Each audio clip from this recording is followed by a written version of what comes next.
يلا هنعمل بقى صينيه رقاق من اللي قلبكم بيحبها. هنحط شويه زيت، يعني معلقتين 3 زيت كده، عليهم معلقتين زبده او حته زبده صغنطوطه، وهنبشر بصلايه بقرن فلفل رومي بقرن فلفل سبايسي.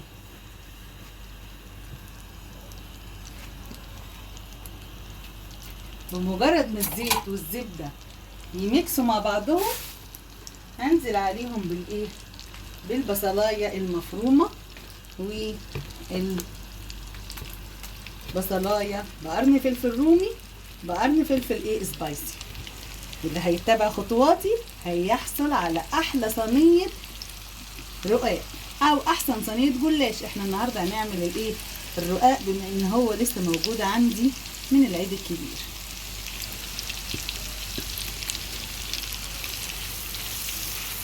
هتاخد لها تشويحتين كده يا دوب، بس الايه، البصله كده تميل للايه، للتبل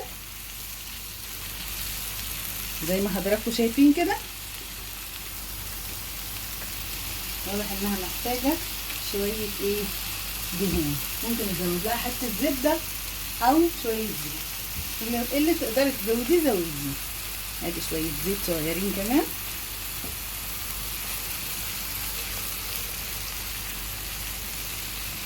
شوحت تشويحيه كده صغيره، هنزل عليهم بشويه ايه،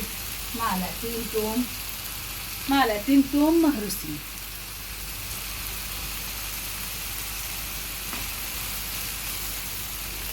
هتاخد معاها الطعم وهيميكسوا مع بعضيهم. هنزل عليهم بايه، هنزل عليهم بجزرايه مبشوره، جزرايه كبيره كده تكون مبشوره. وده بقى ايه، ده تركه من تركاتي، ان انت عشان تحصلي على احلى طعم للعصاج اللي في قلب العصاج بتاعنا، اللي هو موجود في قلب يا اما الجلاش يا اما الرقاق. حطي جزرايه كده بتسكر الطعم جدا. احنا استخدمنا قبل كده الجزرايه في ايه، واحنا بنعمل الايه، المكرونه. بيبقى في المكرونه بالونيز برضو بيبقى طعمها رائع. وبيبقى كمان في اللي هي رقات الايه، المكرونه اسمها مكرونه، بسم الله الرحمن الرحيم، اللازانيا. فاكرين لما استخدمناها في اللازانيا وكانت مدياني طعم وتست رائع.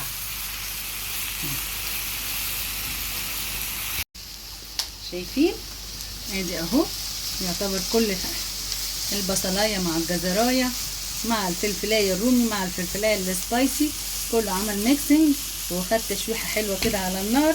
هنزل عليهم بالنص كيلو لحمه المفرومه،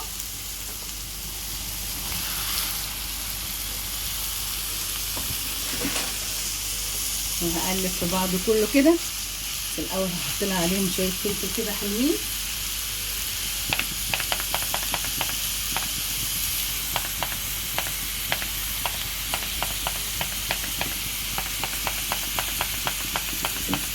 وهديها تشويحه.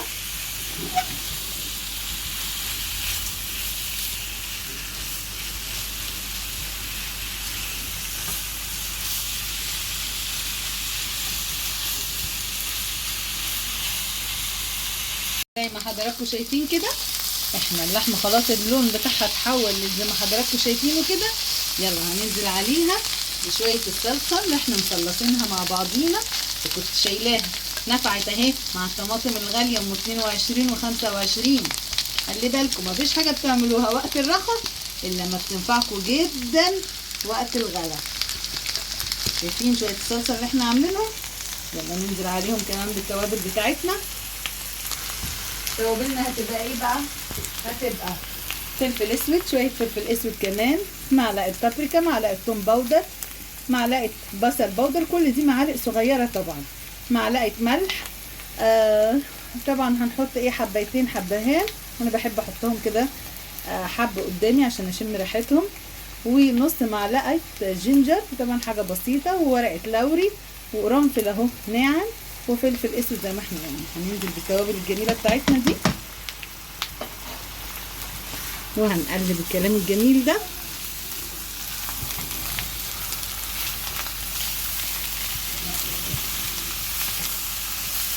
وهنزل عليهم كمان بقطعة ماجي. طبعا احنا في العصاج ما بنحطش كتير من الصلصة.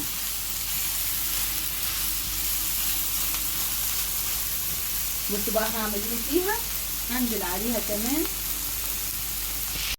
حاسين ان هي هتنشف شويه، هحط لها كبشه من الشوربه بتاعتنا بتاعت اللحمه، هتسكرها اكتر واكتر. ما ننساش هنحط بقى معاها نحط معاها قطع ماجي.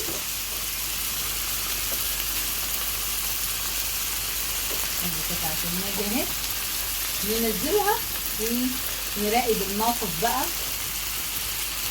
لحد ما تستوي. مش هنسيب الحاجه عشان ما تشطش، نخلينا واقفين كده جنبها ونراقب الحاجه، لان دلوقتي الحاجه اصبحت غاليه جدا ومفيش حاجه بقت رخيصه دلوقتي. كل حاجه بقت اصبحت برقم. ربنا يعين الناس بجد على اللي هي فيه. ادي قطعه الماجي ونديها تقليبه صغيره كده، ومجرد ما هتستوي نعمل بقى نطبق مع بعضينا صينيه الرقاق. وزي ما حضراتكم شايفين دلوقتي هنركب صينيه الرقاق. ادي الصينيه وجبنا شويه شوربه كده، دي شوربه لحمه. هنزل عليها بقى، بصوا الكام تركايه اللي انا هعملها دي. هنزل عليهم بشويه لبن،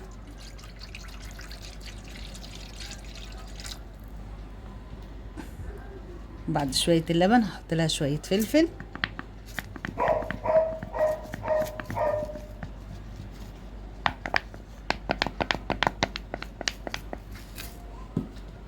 وبعد شويه الفلفل هجيب شويه بيكنج باودر.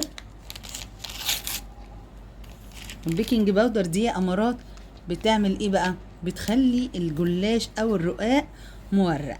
هنخلط بقى كل الكلام الجميل ده كده في بعضه.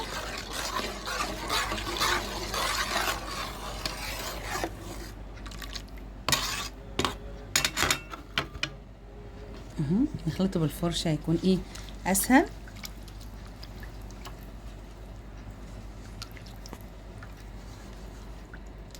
كله ده في قلب بعضه. يلا نستعد بقى عشان نحط الرقاق، نرصه فوق بعضه في الصينيه. ادي الصينيه بتاعتي. هجيب انا مسخنه شويه مدفيه كده، شويه زيت على قطعه زبده او معلقه سمنه، اللي موجود قدامكم نعمله.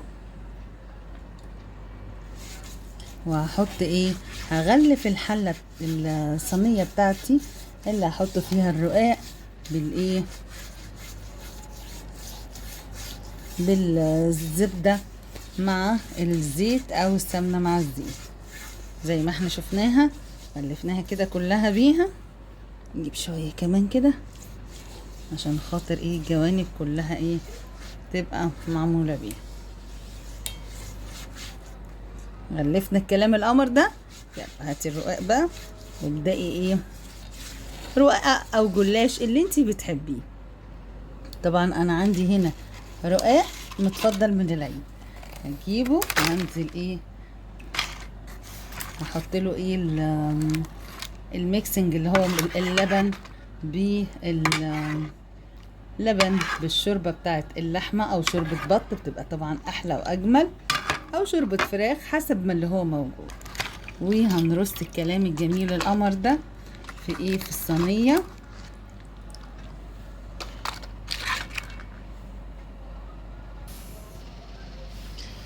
بعد ما خلصنا اول طبقه عباره عن 4 ورقات و4 رقات بعد ما خلصنا اول 4 طبقات، بحب احط يا اما 4 يا اما 5 يا اما 6، لكن هو الاعتدال حلو. 4 في الاول، بعد كده طبقة اللحمة المفرومة، وهنعمل ال4 التانيين. همسك الرقاق زي ما حضراتكم شايفين كده، هحط عليه الشوربة باللبن بالبيكنج باودر عشان يورق، وهكمل اللي احنا عملناه مع حضراتكم.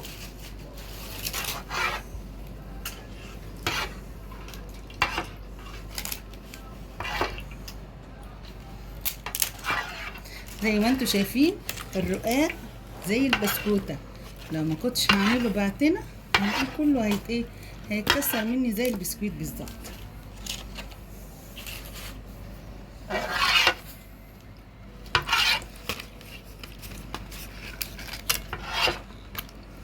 طبعا الشوربة كل ما تكون دسمة هتطلع لك صينية او صاج رقاق، حاجة كده من الاخر جميلة جدا.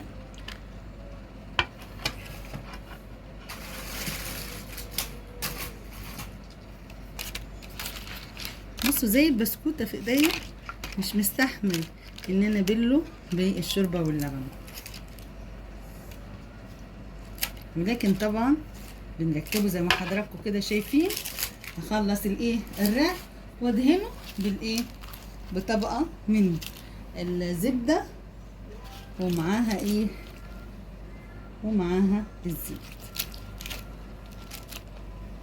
خلصت اول رق، يلا هنكمل برضو الثلاث رقات زي ما حضراتكم شايفين. هبله الاول بالشوربة واللبن، وبعد كده هكمل الرق وادهنه بالزيت والسمنه. هنكمل لحد ما نوصل للاخر.